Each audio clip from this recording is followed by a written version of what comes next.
Jadi ketika harus riset ya aku biasanya cari ada proyek-proyek apa yang sedang berjalan di sekitaran daerah tempat tinggal aku gitu.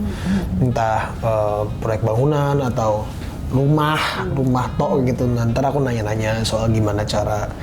Yang paling penting itu menurutku karena memang ada, aku bisa, ini mungkin bisa aku spill dikit. Ini emang ada adegannya aku bikin semen gitu. Jadi ternyata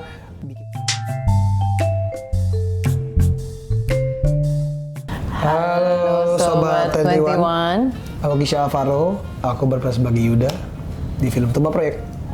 Aku Karina Swandi, aku berperan sebagai Ibu Marta di Tumbal Proyek.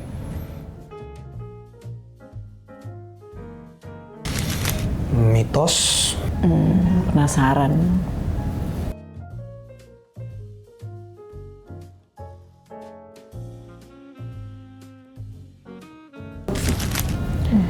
Aku belajar menjadi buruh pabrik gitu, buruh proyek.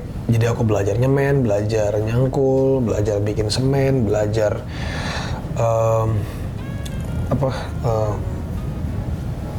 masang semen dan lain-lain lah. Pokoknya hal yang plaster. Terus aku juga belajar lagi agama Katolik. Terus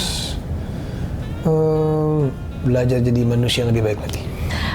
Aku untuk di Tumbal Proyek ini ada beberapa yang aku research mengenai tumbal yang ada di proyek gitu ya.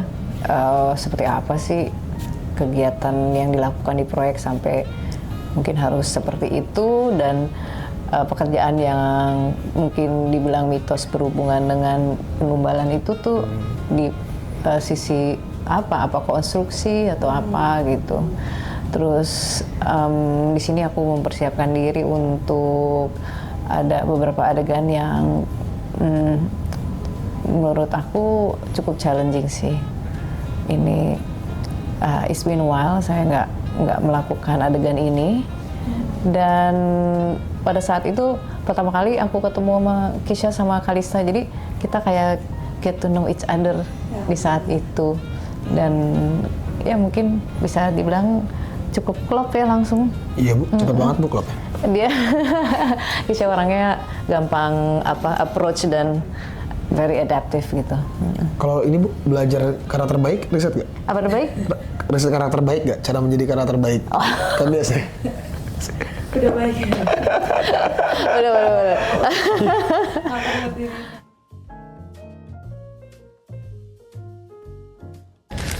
Kenapa aku mau join di film Tumbal Proyek ini?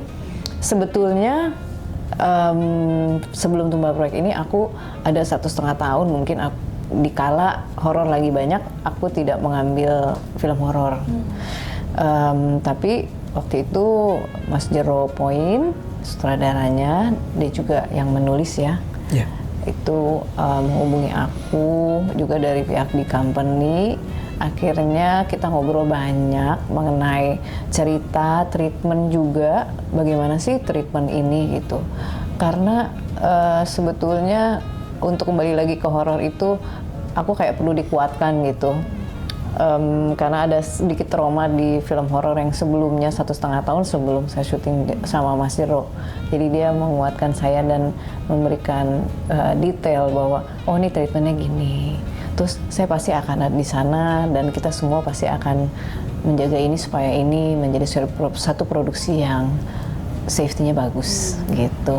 Ya akhirnya dengan cerita yang bagus dan saya tahu pemainnya siapa, terus saya jadinya join gitu. Kalau aku malah belum tahu dulu Bu.